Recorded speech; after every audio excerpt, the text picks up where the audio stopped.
வணக்கம். நீங்கள் இணைந்திருப்பதோ ஜெப்னாஃபெஸ்டின் காலை நேர தலைப்புச் செய்திகளோடு. யாழ்ப்பாணம் தவிர ஏனைய இடங்களில் ஹர்த்தால் வெற்றியளித்துள்ளது என தமிழரசு கட்சியின் பதில் செயலாளர் எம்.ஏ. சுமந்திரன் மற்றும் பதில் தலைவர் சி.வி.கே. சிவஞானம் ஆகியோர் கூட்டாக அறிவித்துள்ளனர். யாழ்ப்பாணத்தில் நேற்று நடைபெற்ற ஊடக சந்திப்பின் போதே அவர்கள் இவ்வாறு தெரிவித்துள்ளனர்.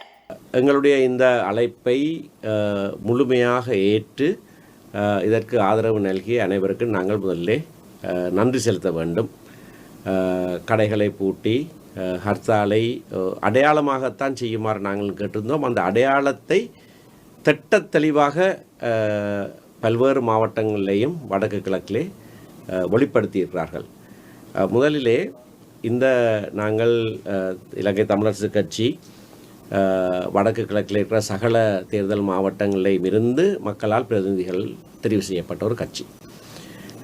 இது யாழ்குடா நாட்டிலே மட்டும் இயங்குகிற கட்சி அல்ல.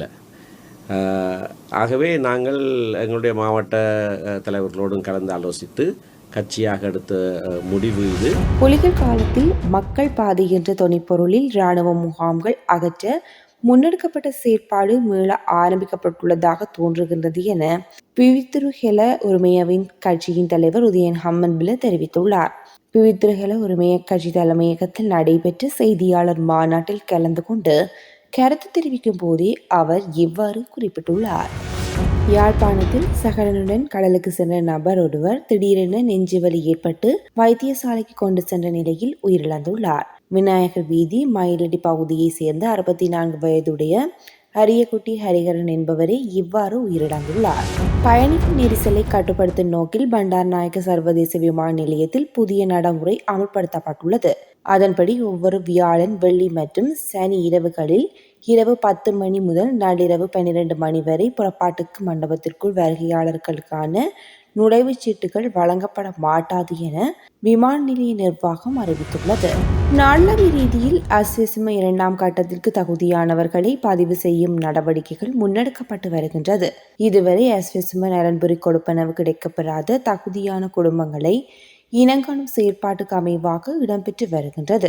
அந்த வகையில் நேற்று நுவரெலியா பிரதேச செயலகத்திற்கு வருகை தந்த ஏராளமான மக்கள் நுவரெலியா உடப்பு செல்லாவ பிரதான வீதியோரத்தில் அஸ்வெசும 2ஆம் கட்ட பதிவுக்கு நீண்ட வரிசையில் காத்திருப்பதாக தெரிவிக்கப்படுகின்றது.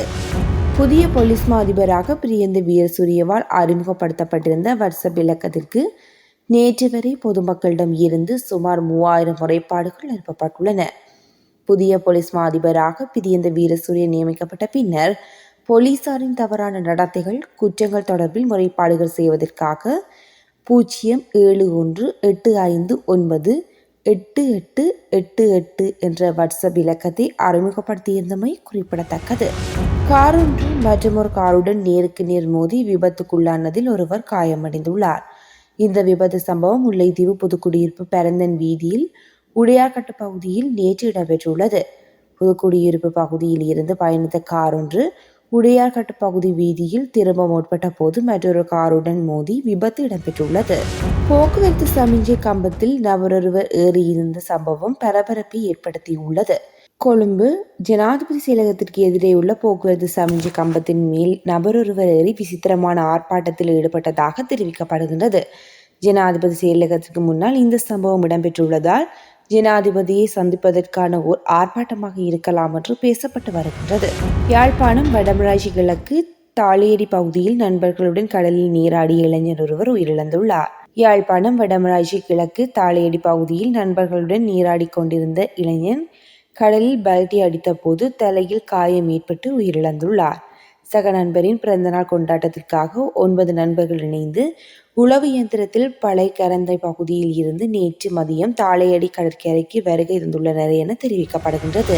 தபால் மற்றும் தொலைத்தொடர்பு அதிகாரிகள் சங்கம் மற்றும் ஒன்றிணைந்த தபால் தொழிற்சங்க முன்னணியினர் பணிப்புறக்கணிப்பில் ஈடுபட்டுள்ளனர்.